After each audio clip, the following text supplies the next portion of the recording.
Luna ప్రతి రాత్రి నక్షత్రాలను చూస్తూ ఆనందించేది. ఒకరోజు రాత్రి ఆమె తోటలో ఊయలపై పడుకుని ఉండగా ఆకాశంలో ఒక మెరుపు చూసింది. ఆ మెరుపు అడవిలో పడింది. ఆమె తన స్నేహితుడు మిలోతో కలిసి ఆ మెరుపును అనుసరించింది. అడవిలో వారు ఒక ప్రకాశించే చంద్రకాంతి పటంను కనుగొన్నారు. అది మర్మమైన అడవికి దారితీస్తుంది. విస్పా అనే గుడ్లగుబ వచ్చి చెప్పింది, ఈ పటాన్ని అనుసరించాలంటే మీరు మీ హృదయంతో వినాలి. వారు అడవిలోకి వెళ్లారు. అక్కడ చెట్లు పజిల్స్ అడిగాయి.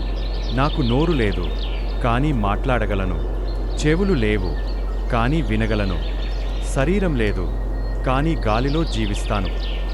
సమాధానం, ప్రతిధ్వని. వారు ఒక నది వద్దకు చేరుకున్నారు. అక్కడ మిలో సరైన రీతిలో అడుగులు వేయగానే రాళ్ళు ప్రకాశించాయి. చివరికి వారు గ్లిమ్మర్ ఫాక్స్ను కలిశారు. అది ఒక రహస్య తోటను కాపాడుతోంది. ధైర్యం మరియు దయ ఉన్నవారు మాత్రమే లోపలికి ప్రవేశించగలరు అని అది చెప్పింది. లూనా ఒక పక్షి పిల్లను సహాయం చేసింది. అది పడిపోయింది. నక్క సంతోషంగా తల ఊపింది.